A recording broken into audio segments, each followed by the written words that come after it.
Hello everyone, welcome back to our channel. So Shomu sir, what are we discussing today? Another CAT problem, very nice one. So we have a train traveling at 1/3 of its usual speed, hence reaching the destination 30 minutes after the scheduled time. So traveling 1/3 of the usual speed, reaching the destination 30 minutes later, we can actually figure out the time if you understand the basic proportionality ideas. On its return journey, the train initially traveled at its usual speed for 5 minutes, but then stopped for 4 minutes for an emergency.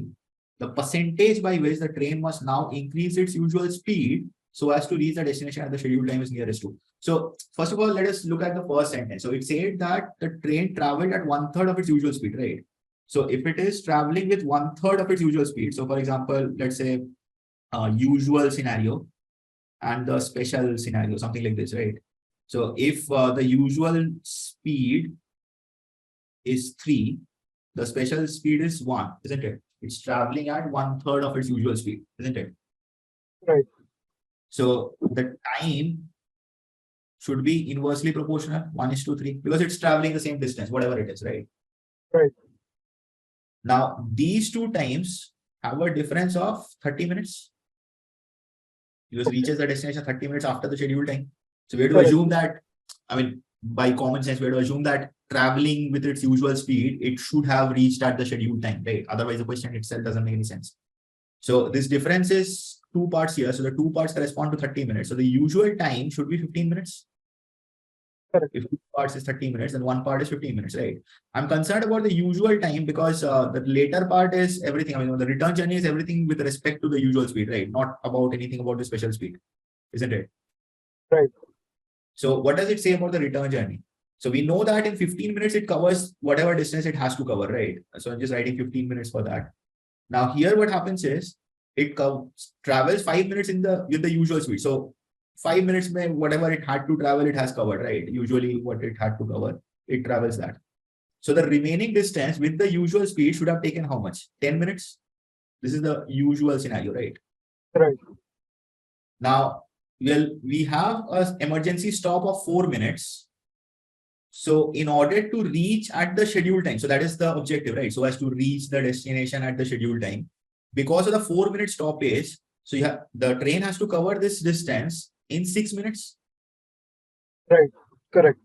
Isn't it? So this is sort of a hypothetical scenario. So in the usual scenario and in the hypothetical scenario, the time to travel the same distance are in the ratio 10:6, right? Right. So the speed that has to happen, or the speed relationship between these two scenarios, should be 6:10. Correct. What are we looking for? We're looking for the percentage increase, right? Percentage by which the train must now increase its usual speed. So the usual speed 6 agar hota hai, so then we have to increase it by 4, right? So there's a 4/6 increase, or that is a 2/3 increase, and 2/3 is equivalent to 66.66%. So that is nearest to 67%. Nice. Interesting one. Yeah, all to do with ratios out here. But then you have to map the information properly in your mind. So as I continuously keep saying in all the videos that we have done, so when you're comprehending something, you should be able to understand what is the relationship that is we are obtaining from it. Don't focus on the data too much. So when I'm reading the first line, I'm not concerned about the 1/3 out here. I'm not concerned about the 30 minutes out here.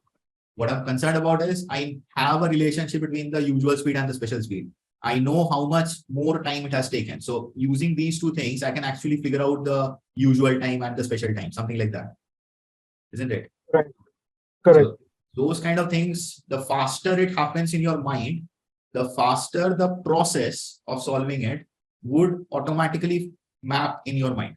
And once the process is there, all you have to do is just plug in the data and calculate it. That's it. Right. Correct. Correct. The 3 steps I talked about, right? Comprehension, process, calculation. So yeah, that's it.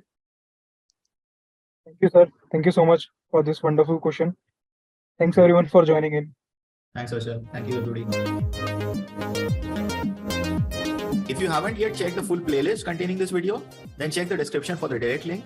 Also, if you enjoyed this video and want to stay updated with our daily questions, tutorials, and problem-solving sessions, make sure to hit that subscribe button and the bell icon to never miss an update.